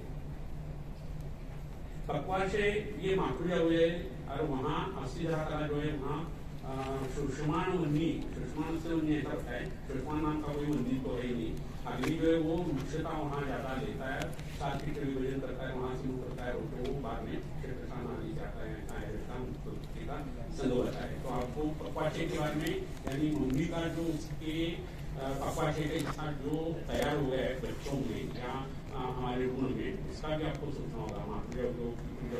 जो हम भाव जब देखते हैं ना, तो वहाँ से शुरुआत अगर करते हैं तो अनुवंशिक बीमारियां और कंजेनिटल एनोमली होगी। तो आपको ये ना एक सूत्र होता है बीओनी विकृता कहा जाए, तो बीओनी विकृता का गर्भ जो है ना वो विकृत मज यहाँ दोष है, तो उस दोष की ट्रीटमेंट करना है, क्या करना है, बीज संस्कार करना है, गर्भ संस्कार करना है। उसके पहले लग्न संस्कार जो है वो अच्छी तरह से सोच समझ कर करना होगा। तो स्वतंत्र विकार जो होते हैं उसमें रक्तभेद और कफ की जो विकृति है वो पाई जाती है। अक्सर हमने एक कारण देखा है, जो किडनी फेलियर के लोग उन्हें अक्सर ऐसा पाया जाता है कि वो पोहा का सेवन बहुत ज्यादा करते हैं, ठंडा पानी पीते हैं फ्रिज का। तो हफ्ते में 3-4 बार पोहा खाने वाले लोग, फ्रिज का पानी पीने वाले लोग 3-4 बरस में उनकी किडनी डैमेज हो जाती है। इतना स्वतंत्र विकार जब वृक्क का रहता है, ये कारण होता है। दूसरा कारण आपको 2 बजे 3 बजे गाड़ी के ऊपर चाइनीज फूड खाना, अजीनोमोटो वाला जो होता है ना वो खा लेना, तो मेरी खाना जो है ना वो भी बहुत गंदा असर कर देता है। बाद में निवास हो जाता है, वो भी चीजें ये बिगाड़ देता है, रक्तों को बिगाड़ देता है, बिगाड़ देता है। ये सब हो गया तो निवास होता है, स्टडी करते हैं, वो भी माउंट धातु को दुष्ट करने वाली चीज है।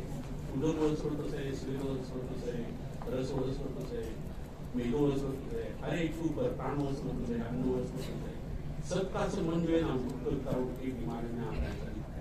इसमें से उदर स्रोत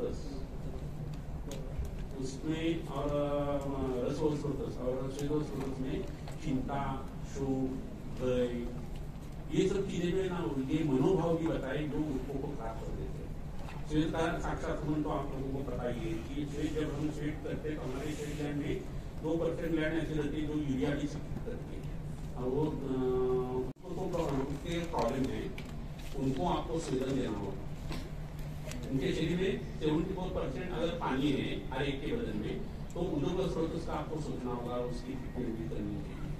वृक्क का पेशेंट जब आता है किडनी को पहले एब्नॉर्मल है ऐसा कागज हमारे साथ रहता है तो कागज आपको बाजू रखना है और खुद का निदान जो है ना वो आपको करना होगा।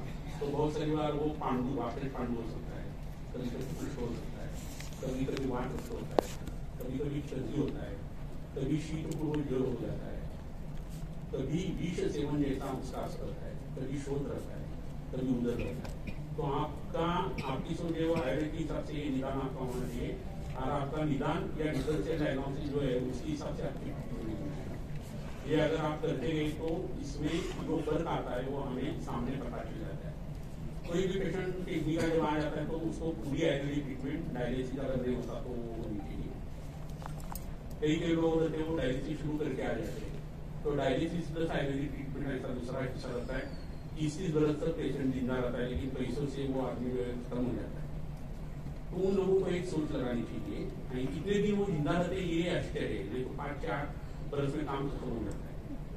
रक्त डायलिसिस में निकाल लेते और फिर से वही रक्त हमारे शरीर में आ रहा है। 2 चीजें हो गई, एक रक्त मोक्षण हो गया और दूसरा ब्लड ट्रांसफ्यूजन हो गया।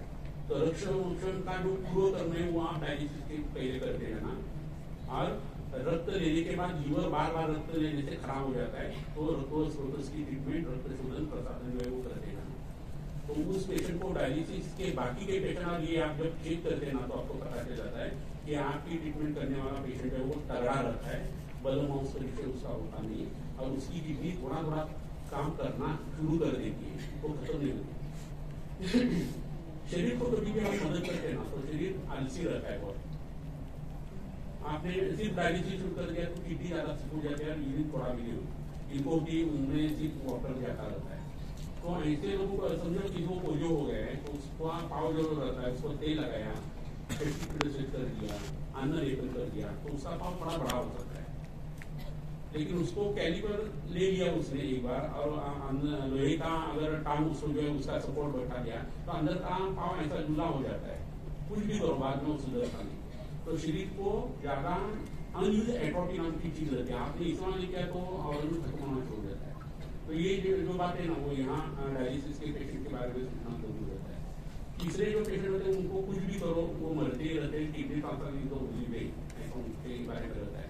तो वो रूटीन क्रॉस मैचिंग जब करते उनका एक दूसरे का खून भी मिक्स करके देते फैसिलिटी होती है उसमें वगैरह एंटीजन जो है उनके देखे जाते हैं। तो ये सब होते हुए वो परोपकार है, एक दूसरे के प्रति उनका भाव अगर अच्छा रहे, इसलिए इमीडिएट ब्लड रिलेशन की किडनी इमीडिएट मैच हो सकती है। लेकिन मैच होने तो थोड़ी देर के बाद इम्यून सप्रेसर ने ये मच्छर ने काट लिया, मधुन ने काट लिया, चटमल ने काट लिया तो किडनी फिर से डैमेज हो जाती है।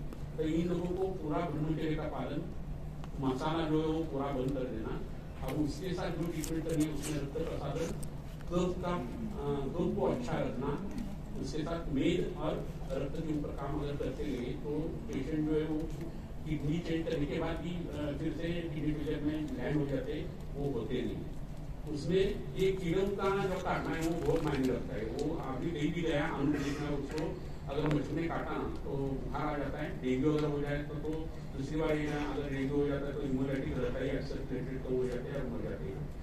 तो उन लोगों को आपको सिर्फ चंपका के अगर आपने दे दिया या दशा अगर ट्रीटमेंट दे दिया तो भी उनके शरीर में जो बदल आ जाते हैं वो बहुत इंपॉर्टेंट रहते हैं।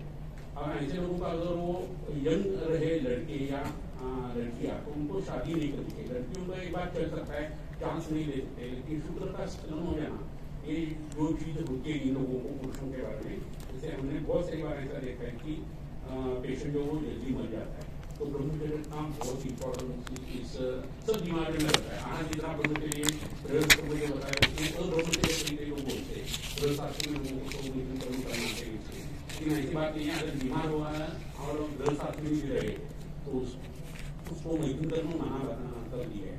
तो आप ये बात सोच लो कि मरणम बिंदु पाते न जीवनम बिंदु धारणा यावत बिंदु स्थिर देंगे तावत काल से सूत्र का एक तेल जो है वो बाहर गिर गया तो मरण है। आपके शरीर में आपने ऐसे बिंदु जमा करके रख दिए शुक्र के तो वो जीवन है। यावत बिंदु स्थिर दे गया, ऐसे अगर आपके शरीर में बिंदु रहते तो आपको मरण की भी भीति नहीं रहती, डर नहीं रहता, क्योंकि वो शुक्र दिखता है कम लेकिन उसकी ऊर्जा वो इतना रहता है और बल इतना रहता है कि वो एक बार खत्म हो गया तो आदमी मरता है। नाचे नहीं तो नाचा जैसमिन क्या होता है।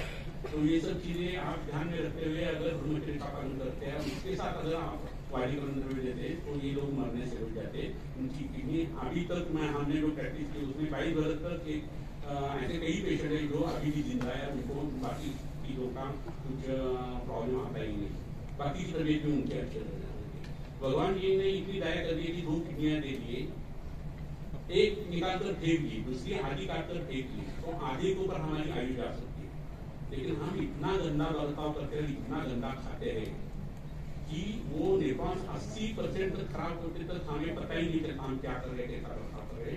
और धुमकी में रहना बोलते हैं मार्केट को, धुमकी टाइप में ऐसे लोग बर्ताव करते रहते हैं। तो उनको आधे पीढ़ी के ऊपर अगर काम करता है तो आपके साथ अमृत में आयुर्वेद रहे तो क्या निराकरण हो सकता है, ये करने की चीज है, देखने की चीज है और जानने की चीज है।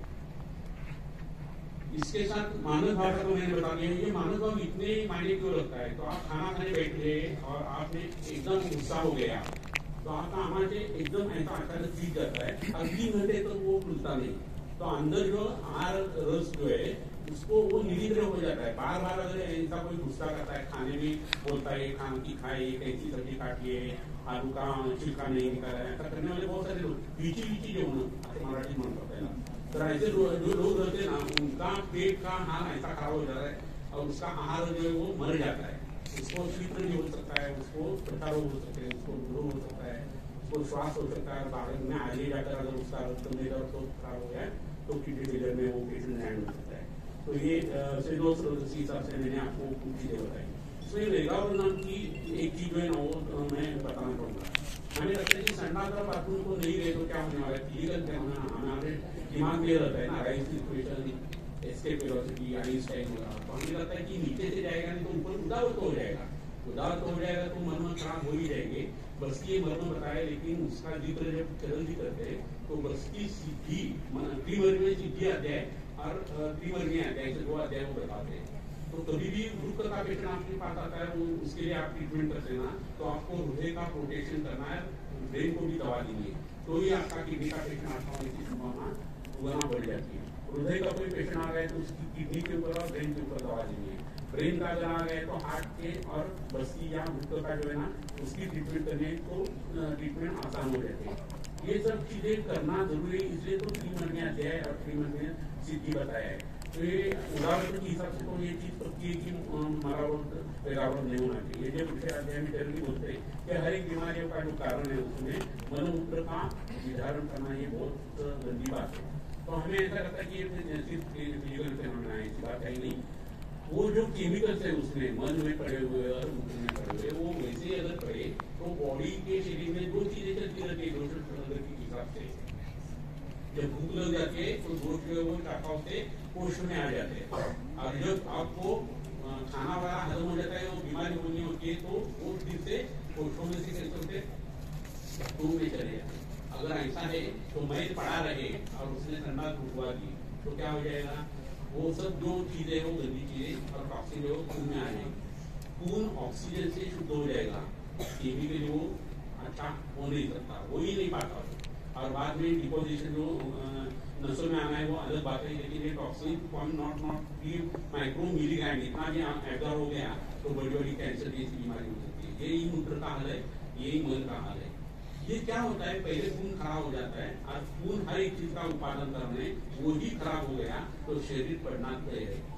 और ये सब जगह दिखता है, इसलिए मल मूत्र का जो आप एकाग्र करते हैं उसका असर जो आपको इस हिसाब से रीड करना होगा। अर्जुन है उसके ऊपर मैथुन कर्म या भोजन कर्म या व्यायाम हो गया, तो आपको पता ही है कि शरीर में जो चीजें घूमती रहती है उसमें व्यायाम आपको पता है, उस हिसाब से सब प्राप्ति हो जाती है। ये बात अपना तो मैंने बता दिया। अपना भोजन जो रहता है वो एक अलग बात होती है। 24 घंटे में 2 बार होनी चाहिए, एक बार पेट साफ होना चाहिए, 2 बार कई लोग बोलते हैं लेकिन ये गलत है।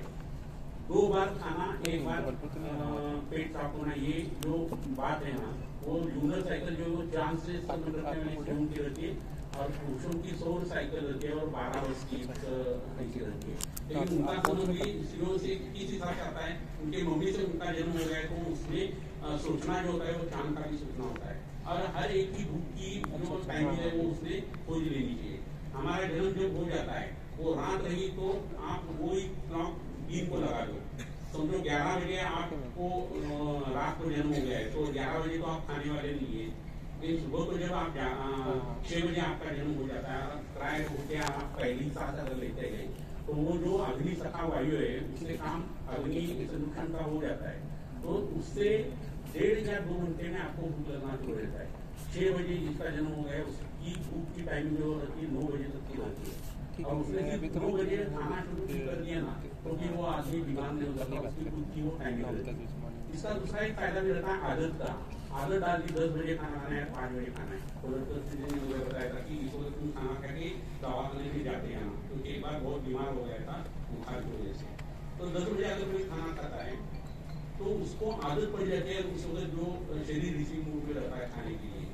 तो ऐसे जो लोग रहते हैं इनका खाने का टाइमिंग फिक्स है, फिर भी वो वैसे की वजह से अगर कैंसर ग्रस्त हो गए या किडनी की बीमारी वाला कोई भी हुए, उनको अग्निमान हो गया है, तो कभी भी खाना देने से बदले जवाब या पेया जो रखे उनको 10 बजे देते जाना, तो भूख लगने की संभावना बढ़ जाती है। एक बार भूख बढ़ गई ना तो मेनू में उठाने से जैसी पूरी माला के हाथ में आ जाती है ना, जैसा पेशेंट हमारे हाथ में आ जाता है, आगे ट्रीटमेंट आसान हो जाती है। तो ये एक चीज जो है वो बिहार के बारे में मत बताइए।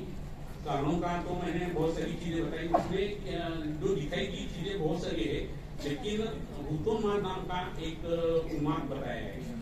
देवोन्माद जो है या देवग्रह जो है ना उसकी बाधा जो है वो एक चीज ऐसी है। और मुख्यमंत्री का नाम जो जाप करने वाला जो बताया ग्रह बताए उसमें चीजें के पूरे रचना हमें दिखाई देते हैं और उनकी चीजें होती है युक्ति उसका आपको फायदा ही नहीं होता। तो हम हमारे महाराज जी से मुलाकात करते हैं और वो जो चीजें बताते हैं उनका क्रिएटिविटी लेवल का उससे कमाना शुरू हो जाता है। तो ये जो बात है वो बहुत इंपॉर्टेंट है। 100% या कोई मन्नत मांग लेना या पूजा का पाठ जो रहते उसमें कुछ खराब हो जाना वगैरह बहुत सारी चीजें ऐसी रहती है और उसका असर हमारे मन पर रहता है। कैसा रहता है मैंने बताया, बोले है और क्रोध है। सामने वाला आदमी बलवान नहीं तो हमें डर लगता है, सामने वाला आदमी तो बलवान नहीं तो हमें क्रोध आ जाता है। तो ये सब चीजें हमारे मन के ऊपर काम करके और बीमारियों में उसका कन्वर्जन हो जाता है। इसको अभी न्यूरो साइको एंडोक्राइनोलॉजी इस हिसाब से लोग देख रहे हैं, बोलेंगे कि कल से देख लेना वो चीजें आए पहले ही बताइए। आज से आप जागरूक हो जाना और इस चीज के बारे में नहीं मालूम। तो ये एक बात मुझे आपको बताने की। इसके बाद चिकित्सा का जो भाग है उसके पहले संपर्क की थोड़ी अलग चीज जो है ना वो हमारे शास्त्र में आपको बताता है कि बस्ती में व्यक्त होने वाली ये बीमारियां रहती है। उसमें वात पित्त अगर डोमिनेंस रहे तो उत्तराखंड ज्यादा ये बाकी वगैरह जो बीमारियां होता है। दूसरा कफेट प्राप्ति रहे तो कविता बस्ती के हिसाब से मेन प्रॉब्लम जो होता है वो मूत्र और पुरुष के ऊपर असर अगर होता है तो उसकी सिस्टम करने वाली और अच्छी करने वाली जो चीजें हैं वो उस द्रव्य में मिल जाएगी। पुरुष विरेचनीकरण अलग दिखेगा, मूत्र विरेचनीकरण अलग दिखेगा, मूत्र संग्रहणीकरण अलग दिखेगा, मूत्र रेचनगण अलग दिखेगा। तो हम कौन सा चश्मा पहनते हैं दंड पढ़ते हैं इसके ऊपर ये चीजें बहुत इंपॉर्टेंट होती है। काशी में एक पहले पुराने जमाने में वैद्य थे और ऐसी चीजें वो बहुत सारी करते थे, तो उनको नाखून भेजने होते थे, तिरु जैसा भेजते थे ना पहले, तो नाखून भेज दिया तो वो पेशेंट की दवा भेज देते थे नाखून का स्टडी करके। तो सदाशिव बेटी लोग कैसे रहते आपको तो पता है। एक तो पुणे वाले लोगों ने क्या किया, भालू जो होता है ना उसकी नाखून जो है वो काट और उनको भेज दिया। तो आदमी वहाँ नुकसान नहीं हो गया, वही इतना वो पहुंचेगी स्थिति को उन्होंने उनको एक पेटा इतना जो बड़ा है वो भेज दिया रेलवे से, पुराने जमाने की बात है वो, और उसमें एक चिट्ठी डाली उसने, आपने जो नाखून भेजे वो होते हैं, उस बात को आस्थमा है और ये दवा दे दो वो अच्छा हो जाएगा।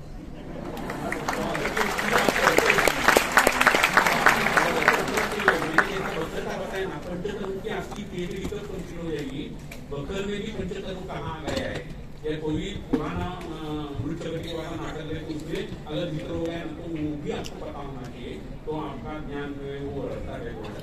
तो मूत्र के बारे में मैंने एक चीज बताई, मूत्र संघ जहाँ आ गया है, मूत्र दोष जहाँ आ गया है, या मूत्र विकार शब्द जहाँ आ गया है, ये सब चीजें वहाँ आपको मूत्र देखना चाहिए और मूत्र की बीमारी भी देखनी, इससे बांटते होते ये संप्राप्ति के बारे में थोड़ी सी चीजें मैंने कुछ बता दी। अभी एक छोटा सा मुद्दा जो है वो मैं आपको दोहराना चाहता हूँ कि सामान्य विषय सिद्धांत वगैरह जो रहते हैं वो हम इस्तेमाल करके उसका असर भी रहता है, लेकिन किडनी फेलियर का रुग्ण है उसको मूत्र पिला गया तो वो मूत्र बढ़ गया तो अच्छा हो गया, ऐसा होता नहीं सर।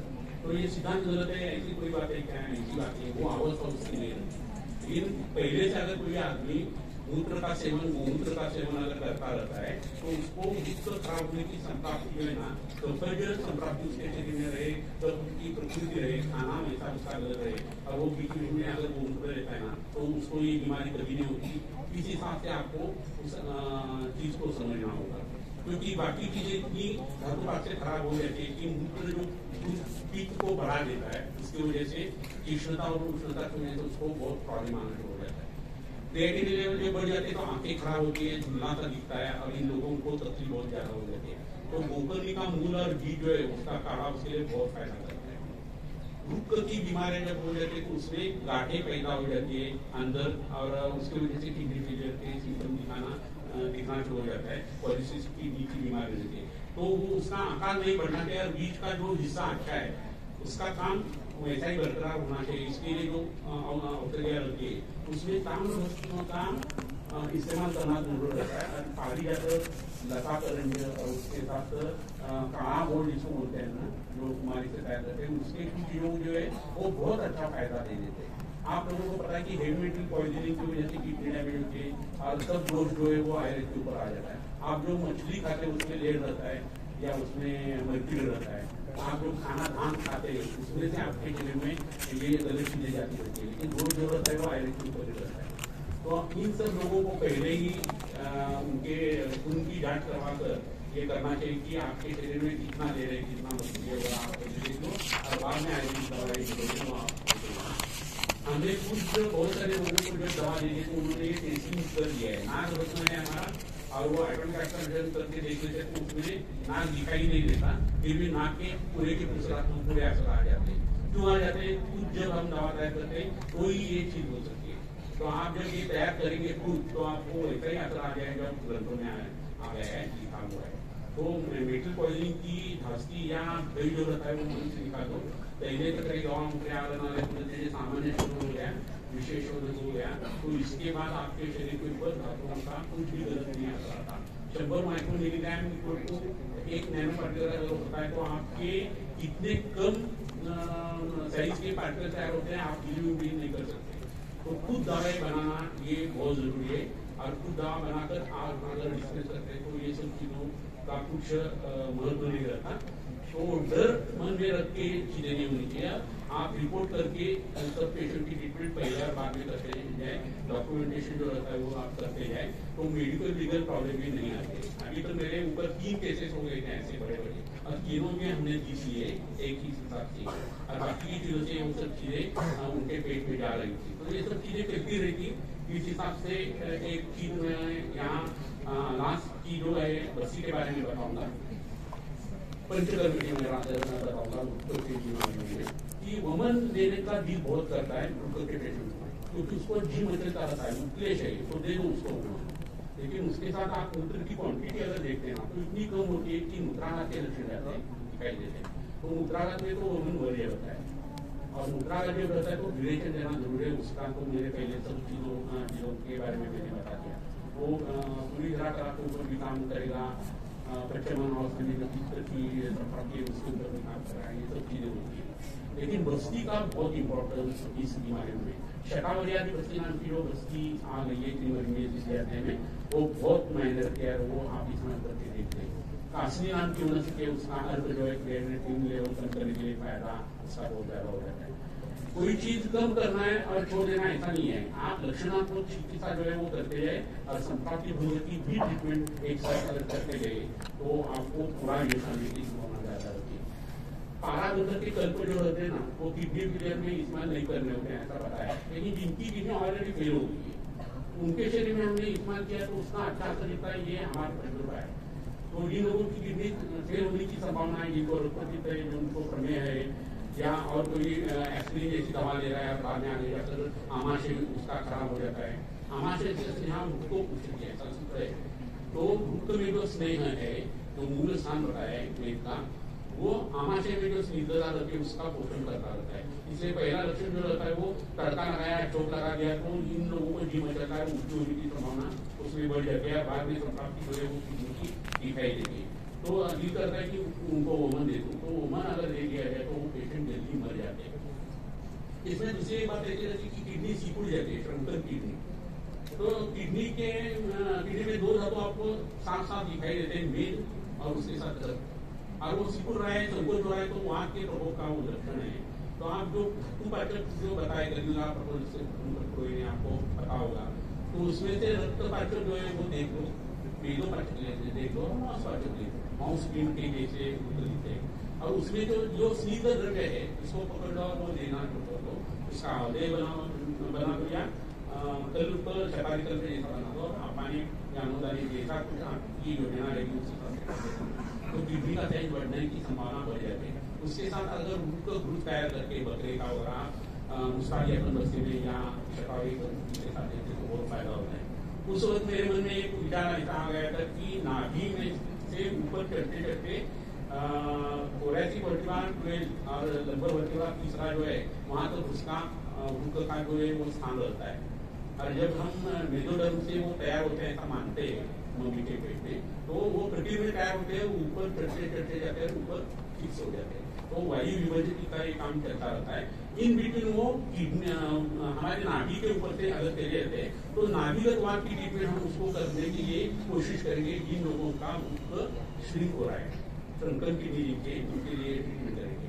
तो हमने वो सोचना शुरू कर दिया, तो ट्रीटमेंट शुरू कर दी और बाद में एक चीज सामने आ गई है। और जब ऐसा प्रूफ मिल जाता है तो विचार वो पक्का बैठ जाता है, वो पेशेंट अच्छा हो जाता है। जब इनको विश्व नागोदर गर्भ IUTR जिसको बोलते हैं ना, ऐसे जो पेशेंट होते हैं उनमें गर्भ जो रहता है, गर्भगत वात, ये सब चीजें ना, उसमें गर्भ छोटा सा रहता है, उसका पोषण नहीं होता है, वो सिकुड़ जाता है। गर्भ अगर सिकुड़ जाता है तो ऊपर सिकुड़ने वाली चीजें भी उसमें उसको मिल जाएगी। लीना के निष्कर्ष वो मत्स्य कोष बधी रहा ऐसा शब्द आ गया और उसने मत्स्य का इस्तेमाल किया है, नाभिगत वात में भी मत्स्य बताया। तो गिर और मत्स्य ऐसे दो द्रव्य है, इसका घी बनाकर आप पेट में अगर देते हैं, उसकी बस्ती लगवाते हैं और नष्ट करते हैं, तो किडनी का साइज बढ़ना शुरू हो जाता है। ये जितना बोलता है इतना आसान नहीं है, लेकिन मैंने जैसा बताया आज आपने बोलना शुरू कर दिया ना, तो धीरे धीरे आपका वो पेशेंट है उसके सिम्टम्स कम आने शुरू हो जाते हैं और उसके ट्रीटमेंट का 2-3 वर्ष का फासला जब गुजर जाता है ना, तो उसके एनाटॉमिकल एस्पेक्ट में भी चेंज आना शुरू हो जाता है। तो ये ऐसी बहुत सारी चीजें रहती है जो हम कर सकते हैं। हमारा पूरा का पूरा निदान आयुर्वेदिक ही होना चाहिए, तो ये बातें तय होती है। सेल्यूलाइटिस हो गया उसके लिए क्या ट्रीटमेंट करें, टॉन्सिलाइटिस हो गया उसके लिए क्या, ये जो लैंग्वेज है वो आप छोड़ दो। ऐसा रिसर्च हो गया, आप लैंग्वेज जब चेंज करते ना तो आपका कंफ्यूजन जो है ना वो गलत आना शुरू हो जाता है, वो भी बदल जाता है। तो आपकी मदर टंग जो है ना उसमें आप सीखते जाओ और आयुर्वेद का निदान पूरा आयुर्वेद का दो। जल्दी से तो कैंसर हॉस्पिटल में कितने ब्लड कैंसर के पेशेंट हमने देखे, उसमें शुक्रगतवात एक्यूट माइल्ड ल्यूकेमिया उसका निदान 10 दिन में मर जाएगा। शुक्रगतवात की ट्रीटमेंट ये अभी तक जीवदार रहते हैं। वातज पांडु, वातज कांस, ऐसे उनके निदान हो गए और डॉक्टर लोग बोलते हैं कि उनको ल्यूकेमिया हो गया। तो उनका शास्त्र अलग है, हमारा शास्त्र अलग है। आजू बाजू के लोग मुझे हंसते थे वहाँ के डॉक्टर्स कि ये क्या निदान करते हैं, क्या दे रहे हैं। लेकिन जब फर्क आना शुरू हो गया तो उन्होंने मानना शुरू कर दिया कि ये कुछ अलग बात है, अलग तरीके से हो गई। इतना जी तोड़कर मैं आपको क्यों कर रहा हूँ, अभी तक 10वीं कक्षा में इनको 35 या 38% मार्क्स मिले थे ना, वो BMS को आते थे। अभी 90% के बच्चे जो आ रहे हैं ना, तो अच्छा खासा ब्रेन जो है ना वो अभी मिलना शुरू हो गया है। इन लोगों के ऊपर इस जमीन में अगर हमने कुछ बोया तो ही अच्छा होने वाला है।